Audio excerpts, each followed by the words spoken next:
Ladies and gentlemen, it's time for another episode of Mind Your Puckin' Business with your host, Jeffrey Krentzman.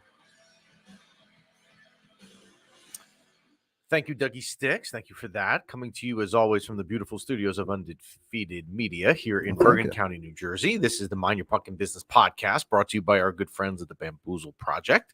We encourage you to check them out, as always. This is episode number 70, which is a little eye-opening because we got to switch to Spanish a little bit, and this would be episode 70. Wow. Hope I did that okay. For those of you tuning in on the SAP feature, we welcome you as always. And you can send your questions at any time to mypbshow@gmail.com. And I'm sure you're listening to us on probably one of these four platforms, whether that be YouTube, Spotify, iTunes, or Facebook. And we actually just looked at the iTunes and Spotify numbers before we went live today. And we're very impressed with you guys listening and the amount of you that are listening. So we appreciate that as always. And you can check us out there. One thing I want to mention with the mypbshow@gmail.com. You can always send your questions there. People do that. However, I've seen in the last couple months, and I've been meaning to mention this, more people now send us questions, I think, through the DMs, direct messages on Instagram, than anywhere. So however you want to send it in, we'll get you. You know, it's another good way. I'm going to guess. Go ahead, Doug. It's live here today in the comments section, and we'll answer it live here with you. Yes, you can send your question at any time. And sometimes, I'm not going to call out names, sometimes people send in questions when we're live, and they're so ridiculously and they think they're funny that we don't even put them on the screen. Like it comes across. We censor it out. We see it as it comes across. We have a big screen here at Undefeated Media that we kind of work in the background, and we pick and choose what goes on the screen. But we pick and choose appropriate ones. If you have a question, we're going to answer it. But if it's like, how hairy's your butt, or if it's like someone who sent in a question a couple weeks ago about my beer league hockey team, that does not make the cut. Although I would love to talk about the Ultimate Warriors, I don't think most of the listening audience would care to. So, Dougie Sticks, the weather here today, I don't know if this happens every year. You think you're going to get out of winter, you get excited, and then it gets cold. And I did see long-term next week here, it's going to be cold again. So do not get rid of your MYPB winter hat that you got on Bamboozle Project. Keep it handy. Matter of fact, my daughter was wearing it last night because it is cold enough out there. And remember to check out the Bamboozle Project for all your MYPB gear and use the promo code MYPB for a whopping 25% off. And that is across the video feed right now. That's a big chunk. It is a big chunk. Someone said to me the other day, and I'm trying to remember who it was, that got stuff and they used the promo code and they said, it basically was free shipping because it covers the shipping, which is cool, which was a good way to look at it. Maybe we should say that. Use promo code MYPB to cover your shipping costs. Yeah, but that doesn't work if someone's ordering it in Japan, Doug. I don't think it covers that much. So, most of your shipping costs. All right. So the last couple weeks, we have been focused on last couple weeks, maybe even longer. We've been focused on the NHL trade deadline, which was this past Monday. Yes. And really, now that it's over, it's kind of nice to turn the page, and we'll go through it right now and what the Rangers did do or didn't do, whatever side of the spectrum you want your opinion to fall on. We put a poll up yesterday on the MYPB Facebook on the Instagram page. And we had a lot of people vote. And I said, were you pretty simple yes or no question? Were you happy with what the Rangers did at the trade deadline? Yes, no. 91% of people said yes. Wow, all right. And 9, obviously, using my math skills, said no, they were not. Okay. So if you listen to us 2 weeks ago, we had Dan Rosen here. And I say we because, it was both of us, although maybe I asked more questions than you. But we had Dan Rosen here that day. And Dan Rosen said, and one of the questions I asked him was, look, what positional needs do you think the Rangers are going to need to do or fill at the trade deadline? And he said what I had been saying for weeks, maybe a 5th or 6th defenseman, maybe a bottom 6 forward. They're not going to do anything that's going to make a splash on the back pages of the New York Post or anything like that. And what did the Rangers do? They did exactly what Dan Rosen and I said they were going to do. So I don't think there were any real surprises here. As I mentioned, we said that we think the Rangers are going to add depth on the blue line on defense. And part of the reason is, and you hate to say it, is Schneider, the rookie, who's been playing. He was a first-round pick in 2019. Play has regressed a little bit in recent weeks. So the Rangers are going to add an insurance policy. When they do that, they made a move with the Philadelphia Flyers. And it's interesting because the Rangers don't trade with the Flyers that often. They don't really trade with, Pittsburgh and Washington and teams within the division, but they did, and they acquired Justin Braun for a third-round pick. Now, I had no problem with this move at all because Justin Braun, if you look into him, and I don't want to say that we know a lot about Justin Braun because I don't, but you can certainly research nowadays pretty easily and see what's going on. Justin Braun is a defenseman. He doesn't light the lamp, but he's a gritty defenseman. He's a great defenseman for the playoff time of year, which is going to be, it's now rapidly approaching in a few months. So I think in a lot of ways that was a very good fit for this team. Do I like giving up a third-round pick for him?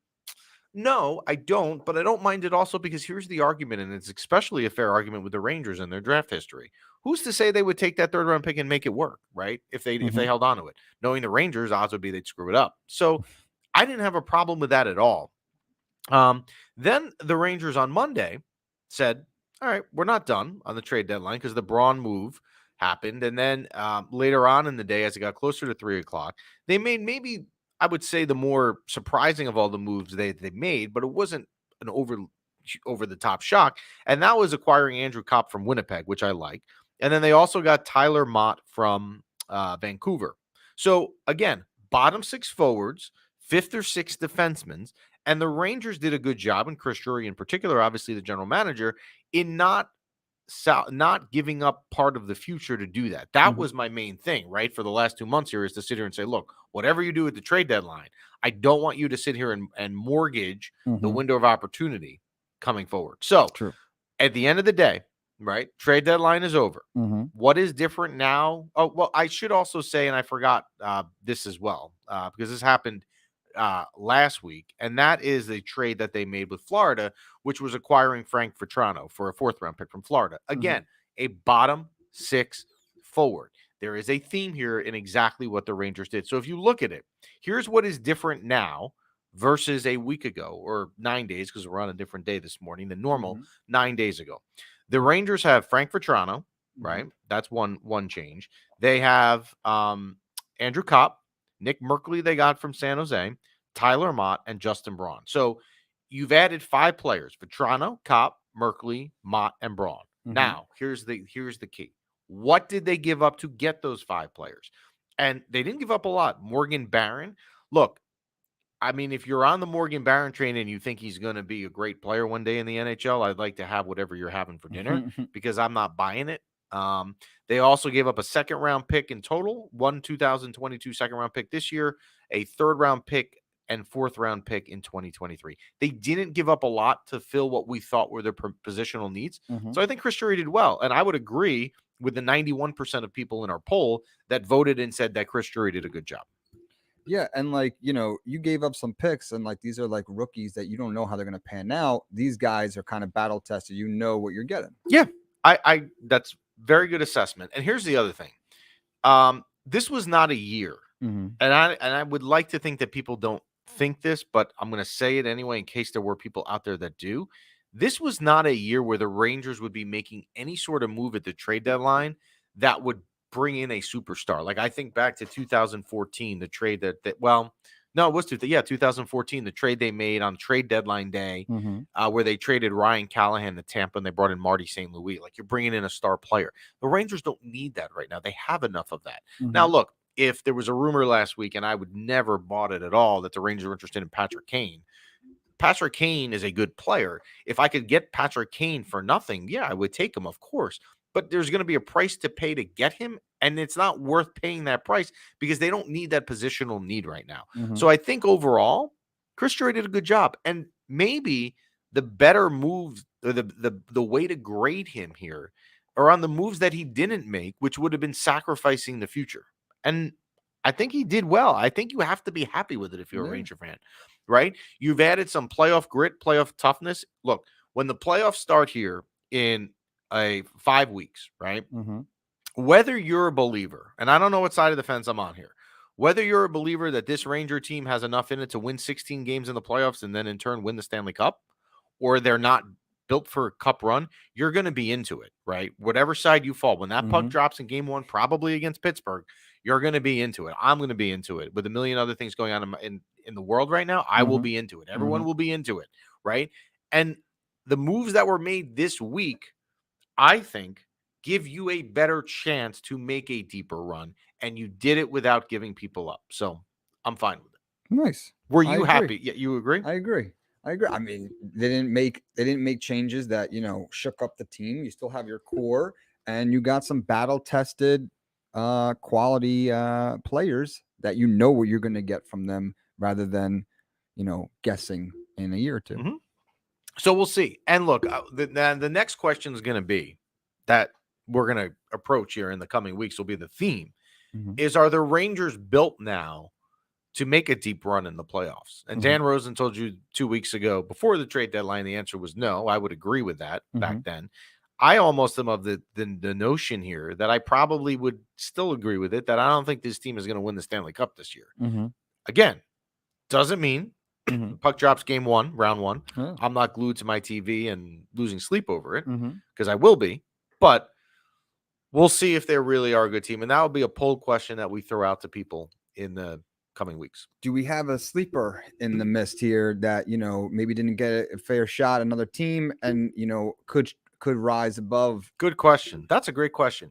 Claude Giroux of the, and I want to say that you and I don't rehearse this stuff. Absolutely. Right? I mean, we don't. So that was a really good question. So I'm going to give you credit for it. Claude Giroux, longtime captain of the Philadelphia Flyers. You want to hear something weird? Yeah. He plays his 1,000th game for the Flyers last Thursday night. Okay. Huge ceremony for him, video tributes before the game. I think they had so much like memorabilia and stuff that they had, which completely well deserved. I mean, I'm not a Flyer fan, but I'll be fair. Claude Giroux deserves it. He plays in his 1,000th game. That is his last game with the Flyers because he then got traded. So he never played his 1,001st game. He went to Florida. Look, Florida is very, very good. I mean, adding Claude Giroux, whatever team you would be if you added Claude Giroux, your team is better having him. Florida is loaded. Their question is going to be with them is goaltending. If they can get goaltending, they're going to score goals in the playoffs, Florida. What they have to give up to get him? Do you know? They gave up a prospect. They didn't give up, they didn't give up a lot because I believe, if I'm not mistaken, Giroux is a free agent at the end of the year. So it's kind of like a rental sort of situation. But they didn't give up a lot. But what they're doing is different than the Rangers and saying, look, we're going to be all in. We're going to go out and spend the money to make a deep run this year. So Claude Giroux, that trade will be graded on really pretty simply how far Florida goes. If Florida goes deep in the playoffs, well, then they'll look back and the general manager made a good move. If they're out in the first round, then it's not. And that division is tough because the way that Atlantic division, you've got the Florida Panthers in the playoffs, you have the Tampa Bay Lightning in the playoffs, the defending 2-time champions, and you also have the Boston Bruins and the Toronto Maple Leafs. That is not an easy division to get through. So they made themselves better.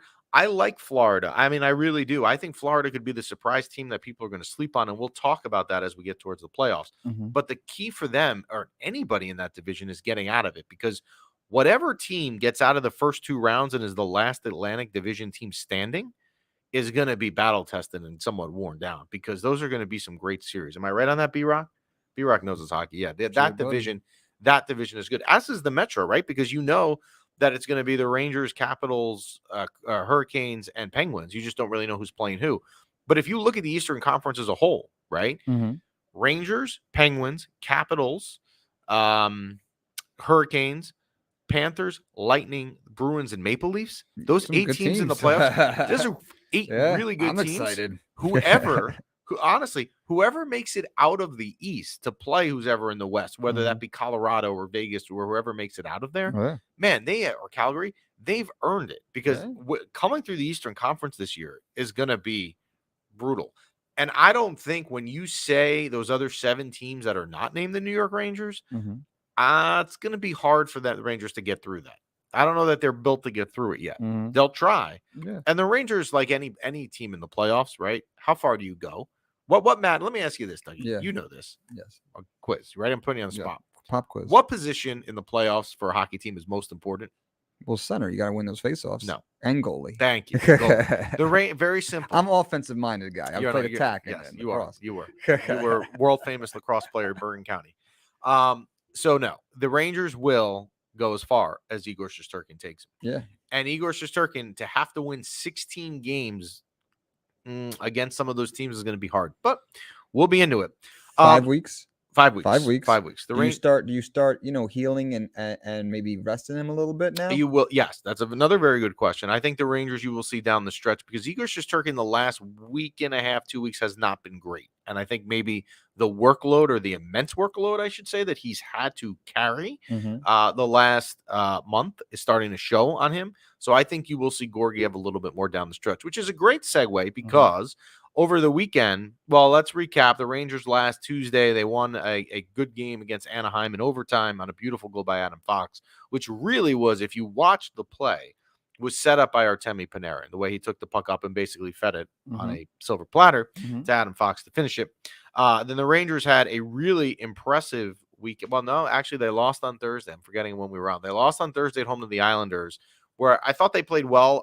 Sorokin, the other Russian goaltender in New York, not named Shesterkin, played really well. He had a save. I encourage you to watch this. He had a save on Artemi Panarin in the first period. Did you see this, B-Rock? That was, unreal. I don't give Islanders stuff credit a lot, but that save was ridiculous. Then the Rangers go out on the weekend and had an incredibly impressive weekend. They went down to Tampa Saturday night, primetime game ABC, won 2-1 on a goal by Mika Zibanejad with 16 seconds left, which was awesome. Then they turn around, they go play the first place Carolina Hurricanes on Sunday night. The Rangers played terrible. I was watching this game with my son, and my son kept saying, "Why are the Rangers look so bad?" And yet they won 1-0 because Alexander Georgiev, the backup to Shesterkin, had in probably the best game he's ever played in his career. At some 40-something saves, 42 saves maybe it was, and a shutout. Okay, so now the Rangers are on a roll. Tuesday night, they come home and they play the Devils. Right? Here we go. I know where you're going with this. Okay. So Tuesday, I decide, spur of the moment, I'm going to take my son to the game at the Rock. Now, I'm not saying this to be a jerk, but if you go to a Ranger Devil game at the Devils, there's always a ton of Ranger games. I've never said it was a Ranger home game, but it's not like I'm taking an 8-year-old in the real enemy territory in the blue seats in Philadelphia where, like, I don't know if we're coming out a lot. It's like 60-40. Right. Yeah. That's a good assessment, 60-40. So we go. Now, I haven't been to the Prudential Center in a long time. And the arena, as I've always said this, I think is good. I actually think it's like a nicer arena. It's different than the Garden. I don't want to say which one's better or worse. So we go to the game on Tuesday night. Now, the first period, the Rangers are up 2-0 at the intermission on goals by Mika Zibanejad, and Adam Fox scores a goal that I have no idea how it even went in. And the Devils, I've noticed, because my son and I were sitting on that side of the arena in the first period, the Devils cannot get the puck out of their end. Like, they just look like they didn't even care. Like, the Devils just didn't show up. The Rangers were the dominant team. It's 2-0 at the first intermission. Now, I prefaced before we even left my driveway to my son, I said, we're only staying for 2 periods because we got to drive 40 minutes. You got school tomorrow. So we're going to leave after the second period, right? So in my head, the kiss of death, I say to myself as it's 2-0 in my head at the end of the first period, well, I don't really feel that bad that we're leaving at the end of the second period because by then it's going to be 4 or 5-0. I mean, and Shesterkin played great in the first period. I mean, he had some quality saves. Devils don't even look like they're trying. Okay. Possum strategy. Second period starts. And I believe it was about 7 minutes in, the Devils score off of an awful turnover. And I keep forgetting to watch the replay because I was there. I couldn't watch the replay. Somebody on the Rangers, I want to say it was Ryan Lindgren, had the puck behind the net and basically just threw it blindly across the center of the ice, which you never do.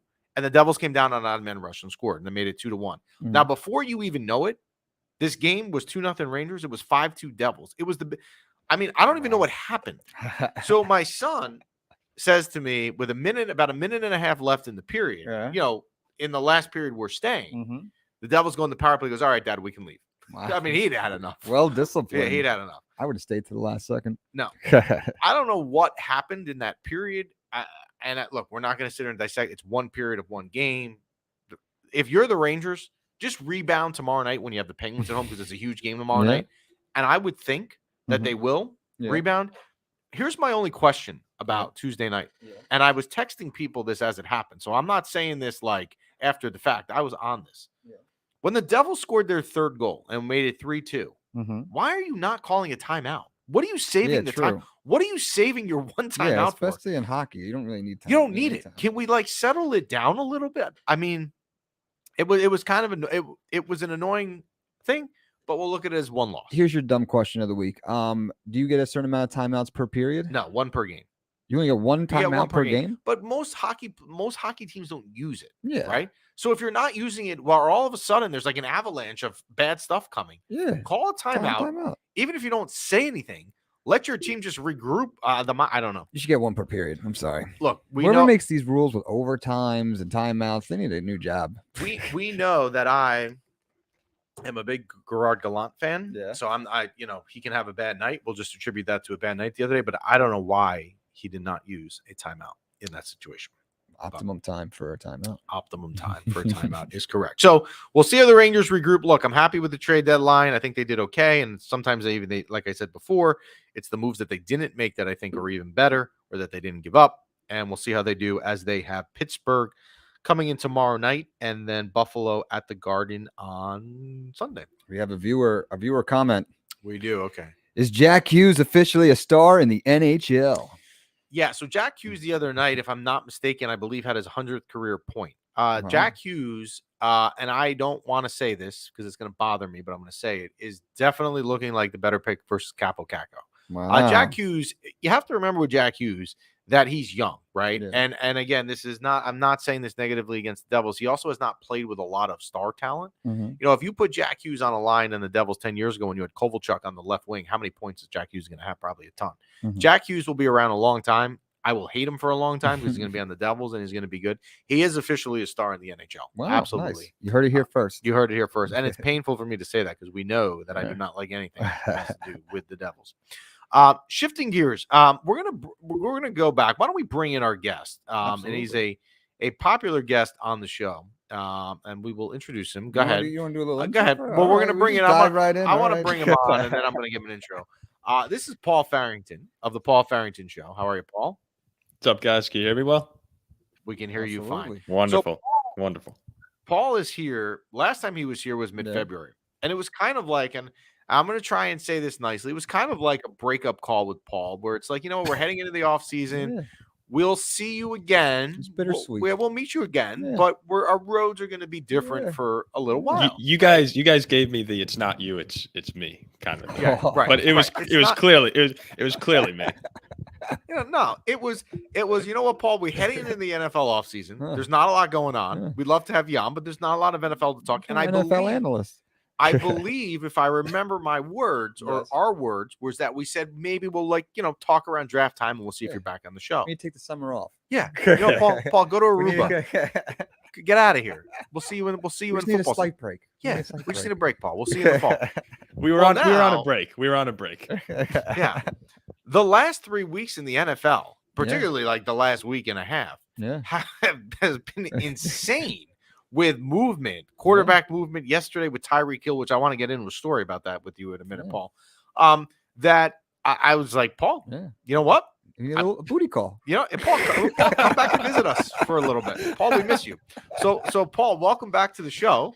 A little earlier than planned, but here you are, because I want to talk some NFL stuff with you. So, all right, let's start before we get to the quarterback stuff. Let's talk about yesterday, Tyreek Hill.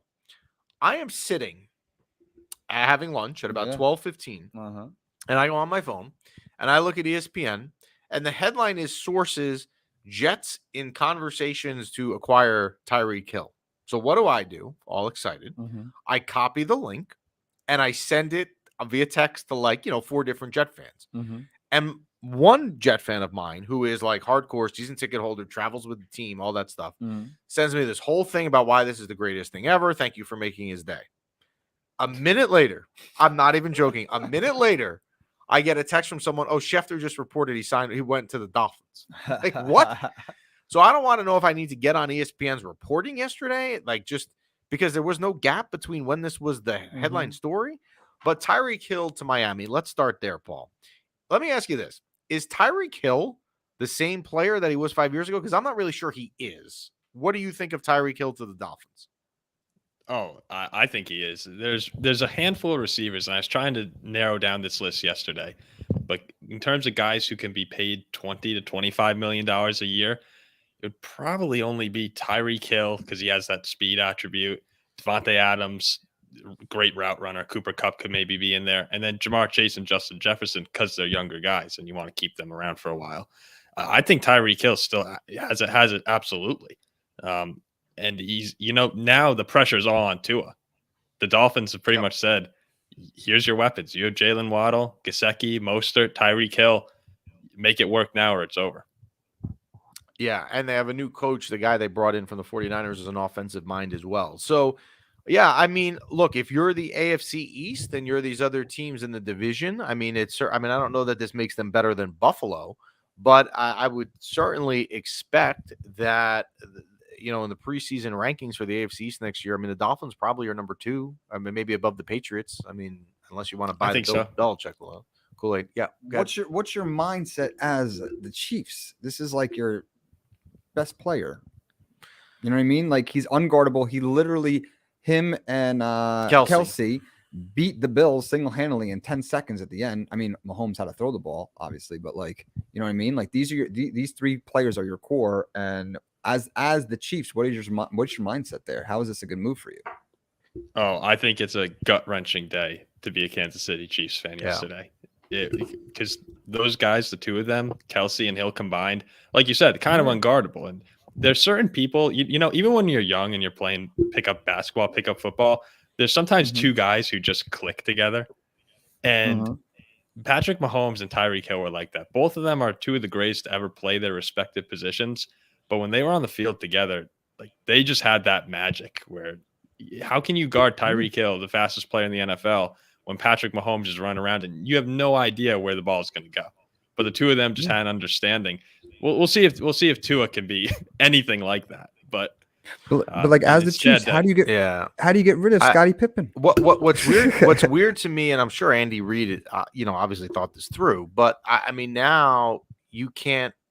I would think a defensive team is going to now double cover Kelsey, right? Because you don't have Tyreek Hill running the field. Now they did get they get Schuster, right, last week, but they got Juju, but that is not Tyreek Hill. So I don't know on that one, but I guess we'll have to wait and see. But it was an interesting trade, and man, I tell you, I was excited for a split second there. I was like, the Jets got Tyreek Hill, and then all of a sudden, like not 40 seconds later, he went to Miami. All right, quarterback shuffle. This is the main thing we got you, Paul, for today. So the amount of quarterback movement here in the NFL going into next year, I mean, is nuts. All right, let's start here. Before we do movement and new homes, Aaron Rodgers back to Green Bay. I know it's not what you wanted as a Minnesota fan. Not at all. But actually, we should also mention Devontae Adams now because that's another wide receiver on the move. So Aaron Rodgers goes back to Green Bay. A week later, Devontae Adams is out. I would think, as a Minnesota fan, you're not as concerned as you would be without Devontae Adams there, right? Are the Packers still the number 1 team in that NFC North? Not even a thought, Jeff. Not even a thought anymore. I think Kirk takes a sky high. No, obviously with Aaron Rodgers, is still concerned, but Devontae Adams definitely relieves a lot of that. One thing to note though, the Raiders, when they got Adams, in a way they took Tyreek Hill out of their division, because in all these meetings, Tyreek Hill is saying to Chiefs staff, I want to be the highest paid receiver in the NFL, and the Chiefs were just looking down at how much money he was going to get and said, we're not like I don't know if we can give that to you. And then next thing you know, he's off in Miami. So the Raiders, by getting Devontae Adams, in a way, got rid of Tyreek Hill as well. Yeah, it is a weird situation there. But Aaron Rodgers is back, and we'll see how he does without Devontae Adams. And you got to imagine that a guy who's always cranky to begin with is just going to be more cranky now. I mean, you almost wonder if he regrets the decision going back there, if he had known in hindsight a week later that Devontae Adams was gone. All right, Russell Wilson. This was rumored for a while. Something was going on in Seattle. I always say where there's smoke, there's fire. This has been going on for the last 6 months. You've kind of heard rumblings there. The Giants were in the mix at some point to be trading for him. So I don't think it's a complete surprise he's left Seattle, but I'm surprised at the destination in Denver that he's that excited to be there. If it's me, I would think there's better places I could go than Denver. And for him to say in the introductory press conference that my goal is to win 3 or 4 more Super Bowls, I think to myself, well, right now you're in a division with the Kansas City Chiefs, Justin Herbert and the Chargers, and Devontae Adams and Josh McDaniels and the Raiders. You're going to have a hard time getting out of that division. How good does Russell Wilson fit in Denver? I think he fits in great. It's one of the best defenses in the NFL, young offense. Javonte Williams is going to be a star running back if they ever commit to him over Melvin Gordon, which I think they will next year. But overall, this should be a great fit. Russell Wilson, people forget just how special he is of a quarterback. And while he's not in the best division competition-wise, like in terms of winning 3 or 4 Super Bowls, there's certainly the chance that Denver wins that division now. Yeah, we'll see. I'm not sure I'm buying that. I mean, anything's possible, I guess, but that is a brutal division. I'm not sure. It's a tough division. It's really tough. Yeah. Russell Wilson definitely makes the Denver Broncos better, but I'm not sure it makes them the AFC West favorites. We will see on that. All right. Deshaun Watson out of the league for personal issues. We won't get into the off the field stuff. It's not what we do on this show. Out of the league. When he left the league with Houston last time he played, he was an elite quarterback. He was a top QB in the league. I mean, there's no doubt about it. Any team would want him. He now goes to Cleveland, which I think is a pretty good fit for some reason. I don't know if it's because I think like a guy with a background story like that going to Cleveland makes me just think of like it's a good fit in that city with all that franchise and what they've been through. But if I'm the Browns and I look and say to myself, would I rather Deshaun Watson as my quarterback or Baker Mayfield as my quarterback? I think they made the right choice. Don't you? Yeah, no, it's not close when you compare Baker to Deshaun. You can't in the NFL right now, you can't be one dimensional and you can't rely on the running game, particularly in the playoffs all the way like they were. The Browns never trusted Baker. You could tell that from the beginning of last year. Game 1, they're playing the Chiefs. They don't want the ball in his hands in big game situations. And Deshaun Watson is someone who, despite all the legal issues that he has, he's a great football player. And he can catapult that team in that division right now. It's them or Baltimore. Or, I mean, I guess you have the Bengals too. Wow. No, that's another great division. Yeah, right. That's another the AFC. I'm sorry for you guys, but the AFC is tough right now. It's tough. Yeah. And, the thing that I thought of immediately when Watson went there is, now you've got Watson who can obviously, he's not one dimensional, right? He can do a million different things when he has the ball, but you also have Nick Chubb if he's healthy. I mean, so you have to respect the run. You have to respect how Watson can do a million different things that it could open up the passing game there for sure. So that'll be interesting to watch there. This move was weird to me. I don't know why. Carson Wentz to the Washington, what are they now? The Generals? Is that what they are? The commies. The Commodore, right, whatever it is. Commanders. The Washington Commanders. All right. I got respect for Carson Wentz. I had him on my fantasy team the year the Eagles won the Super Bowl before he got hurt and Nick Foles replaced him. He was like an MVP level. But I have never seen him do that again, and that was a long time ago. And I have a hard time believing he's going to do that in Washington. I don't know. Is this if you're a Washington fan, are you excited about this? Or I don't know. Am I missing something? No, I think you nailed it. If you're a Washington fan, if I were a Washington fan, I get the reaction. Okay. It's a stopgap. It really is. Now, what Carson Wentz can do is he can help you potentially get a playoff berth in the NFC East. I don't think they're better than Dallas, but Carson Wentz I would say most people would rather have him than Taylor Heineke. So if you have Carson Wentz for 1 or 2 years while you're rebuilding a little bit around him, then that's okay. But you don't want to get caught in this cycle where you're extending Wentz. So kind of with the Vikings with Cousins right now, they keep extending him over and over again. And they don't want to get into that territory. But if you have Wentz for 1 year, maybe 2, and if it works out and you extend him, that's great. But if it doesn't, then you move on and hopefully you can draft a young quarterback this year, next year. Yeah, I guess I was just surprised, like watching some of the reaction, especially on social media with Washington fans, how excited they were. And I mean, I don't know. I mean, we talk about these other QBs on the move. I think I'd rather have all of them over Carson Wentz. I'm not that excited about it. All right, here's one that maybe Carson Wentz is better than. I'm not sure how Matt Ryan is still in the league. I feel like I had him on my fantasy team 15 years ago when he came out of Boston College. But he goes to Indy now to take Carson Wentz's spot. I guess if I'm Matt Ryan, I like this because the offense there is better. They have better wide receivers, obviously, than they do in Atlanta because Julio Jones isn't there, and who knows what's going to happen now with Calvin Ridley with his stuff. So I guess, but if I'm Indy, is Matt Ryan an upgrade over Carson Wentz? Not really. He will be on one condition. Matt Ryan, when he was kept in a clean pocket last year, Pro Football Focus gave him a grade of 90 overall. When pressured, 50. So everyone's looking at this move of Ryan to Indy and saying, oh, this is great because the Colts have such a good offensive line. I think they're ranked 12th compared to 27th for the Falcons. But if you really dive into the offensive line stats, in terms of pass blocking efficiency, Atlanta was ranked 29th last year. Indianapolis was 30. So the Colts, they have run blocking maulers up front. Quentin Nelson is great, but he even struggled a little bit pass blocking.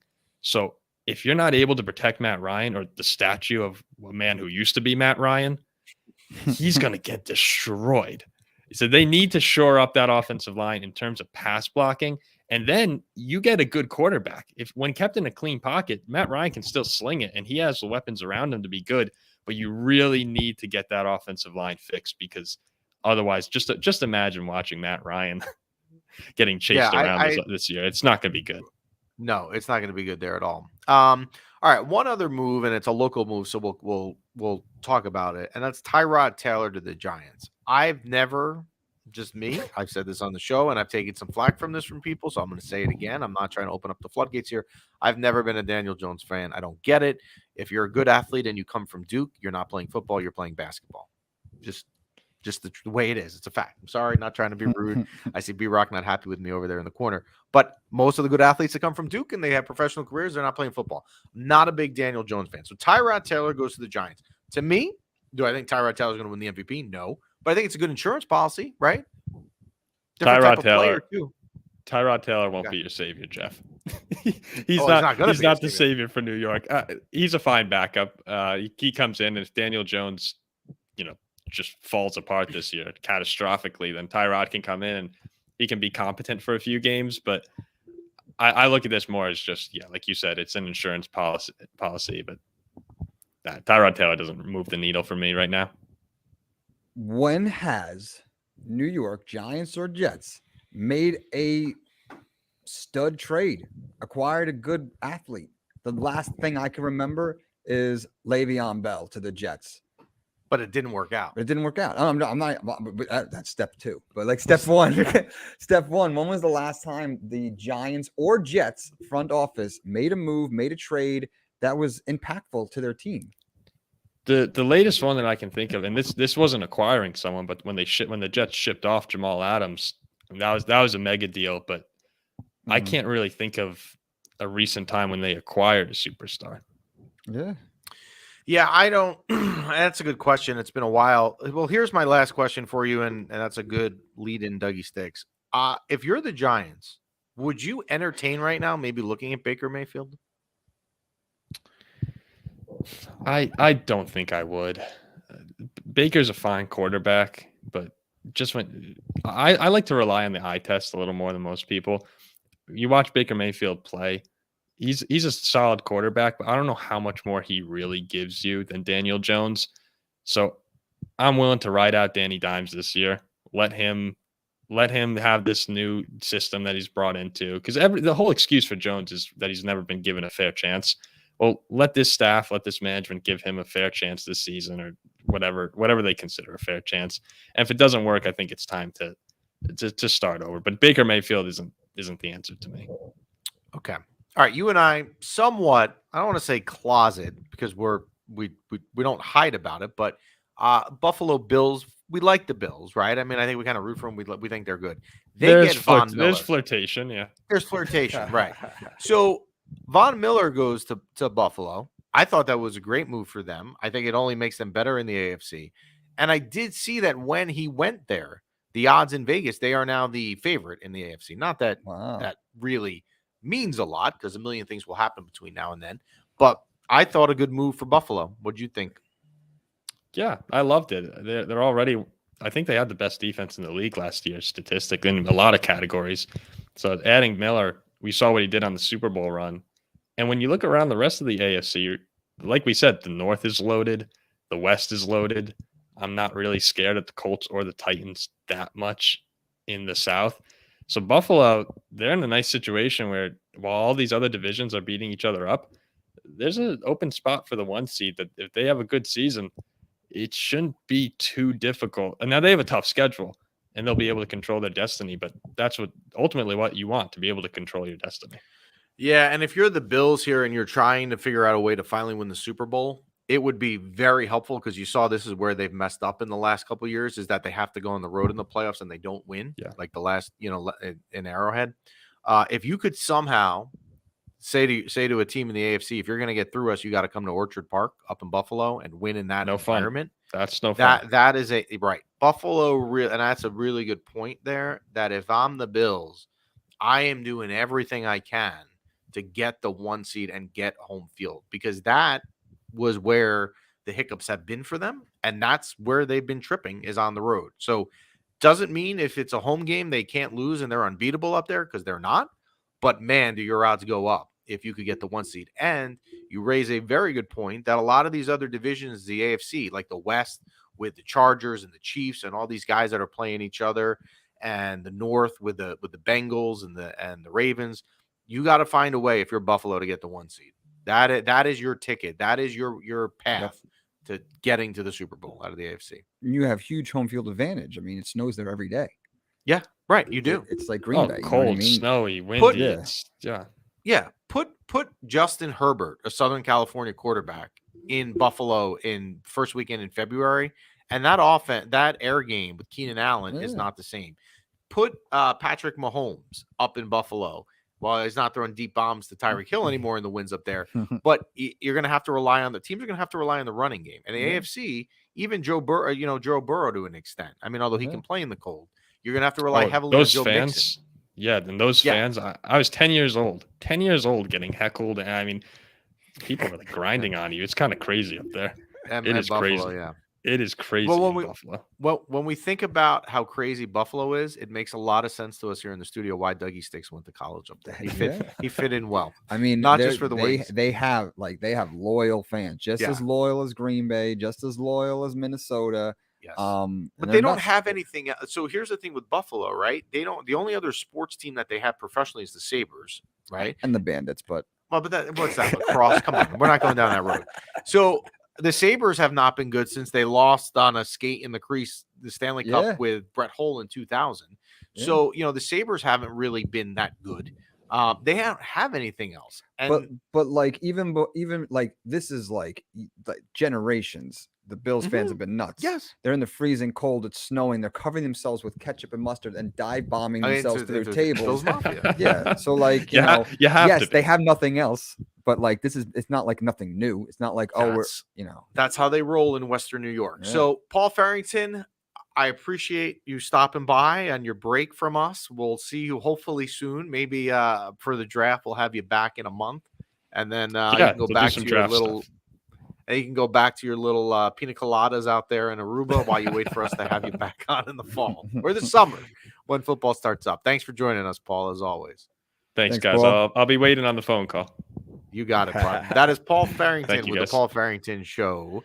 You can check him out. He covers NFL all the time. So when we go and we do, a lot of hockey around here, if you're a guy who wants football consistently on a consistent basis, check out the Paul Farrington Show, because he is a football covering machine, that guy. It's good to get our fix. It's good to get our fix. Yeah.